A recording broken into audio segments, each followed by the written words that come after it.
Panorama group, जो सोचता है वो करता है। आपके अपने सपनों का आशियाना।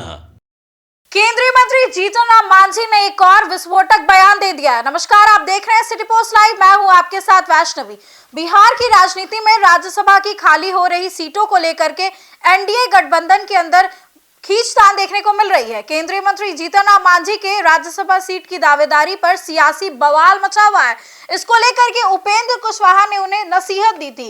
अब आपको बता दें कि जीतन राम मांझी ने उपेंद्र कुशवाहा को अड़े हाथों लिया है। जीतन राम मांझी ने कहा है कि उन्होंने राज्यसभा सीट को लेकर भी जो भी कहा वो केवल अपनी पार्टी के राष्ट्रीय अध्यक्ष यानी कि संतोष कुमार सुमन को एक सुझाव था। दरअसल बता दें कि विवाद तब बढ़ गया जब राज्यसभा सीट की मांग पर उपेंद्र कुशवाहा ने कहा कि उन्हें ऐसी मांग नहीं करनी चाहिए थी। गठबंधन के अंदर ये सारी बातें होती। अब इस पर पलटवार करते हुए जीतन राम मांझी ने कहा है कि उपेंद्र कुशवाहा एक मैच्योर आदमी है, उन्हें मेरी मांग पर एतराज नहीं होना चाहिए। खुद लाभ ले चुके हैं तो बोलेंगे ही। अब उनका साफ कहना है कि अपने बेटे को उन्होंने मंत्री बना दिया, पत्नी को विधायक बना दिया, खुद सांसद है और ऐसे में दूसरों को सुझाव देने निकले हैं।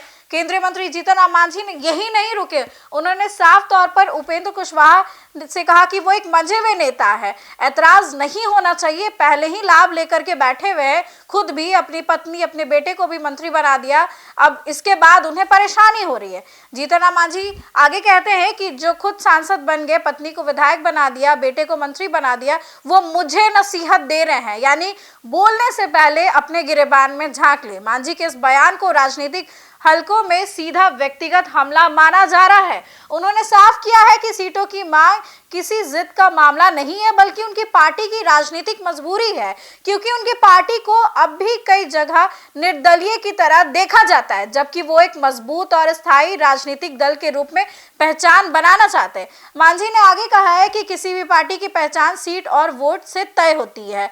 दो टूक शब्दों में मांझी का कहना है कि जब तक पार्टी के पास सीटें नहीं होंगी, वोट प्रतिशत मजबूत नहीं होगा, तब तक उसे गंभीरता से नहीं लिया जाएगा।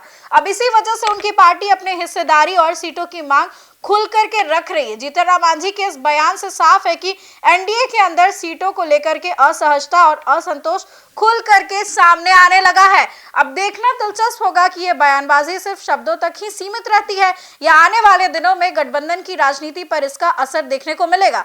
अब बिहार की सियासत में फिलहाल एक ही बात तय है कि सीटों की लड़ाई के साथ साथ बयानबाजी का ताप भी लगातार बढ़ता जा रहा है। और मांझी वर्सेस कुशवाहा की इस लड़ाई में आपकी क्या राय है? कमेंट सेक्शन में जरूर शेयर करें और देखते रहे सिटी पोस्ट लाइव।